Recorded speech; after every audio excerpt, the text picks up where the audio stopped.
The three formed an electric chain.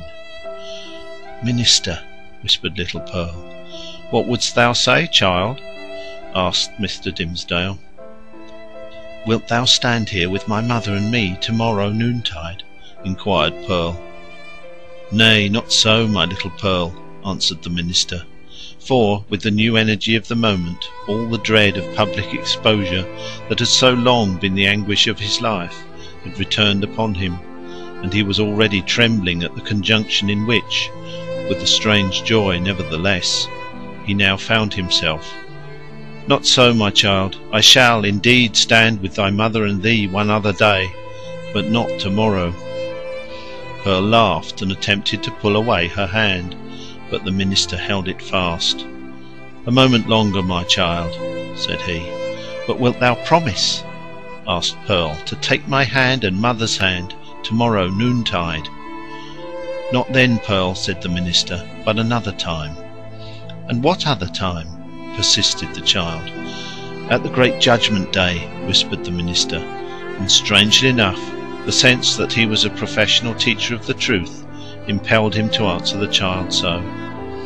"Then and there, before the judgment seat, thy mother and thou and I must stand together, but the daylight of this world shall not see our meeting." Pearl laughed again.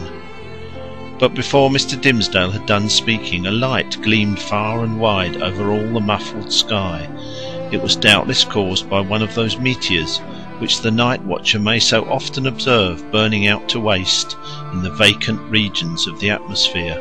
So powerful was its radiance that it thoroughly illuminated the dense medium of cloud betwixt the sky and earth. The great vault brightened like the dome of an immense lamp. It showed the familiar scene of the street with the distinctness of midday, but also with the awfulness that is always imparted to familiar objects by an unaccustomed light.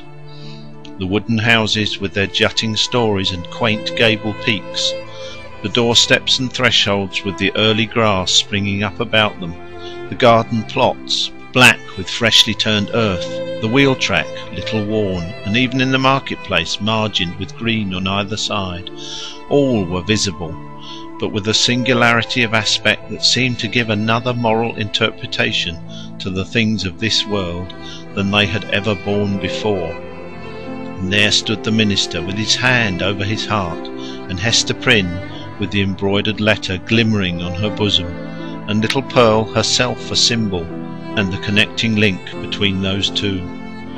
They stood in the noon of that strange and solemn splendour, as if it were the light that is to reveal all secrets, and the daybreak that shall unite all who belong to one another.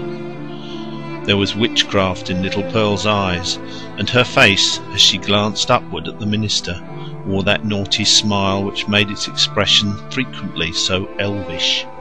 She withdrew her hand from Mr. Dimmesdale's and pointed across the street, but he clasped both his hands over his breast and cast his eyes towards the zenith. Nothing was more common in those days than to interpret all meteoric appearances and other natural phenomena that occurred with less regularity than the rise and set of sun and moon as so many revelations from a supernatural source.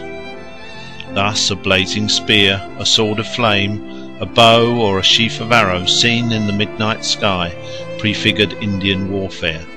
Pestilence was known to have been foreboded by a shower of crimson light. We doubt whether any marked event, for good or evil, ever befell New England, from its settlement down to revolutionary times, of which the inhabitants had not been previously warned by some spectacle of its nature. Not seldom it had been seen by multitudes. Oftener, however, its credibility rested on the faith of some lonely eyewitness, who beheld the wonder through the coloured, magnifying, and distorted medium of his imagination, and shaped it more distinctly in his afterthought. It was indeed a majestic idea that the destiny of nations should be revealed in these awful hieroglyphics on the cope of heaven. A scroll so wide might not be deemed too expensive for Providence to write a people's doom upon.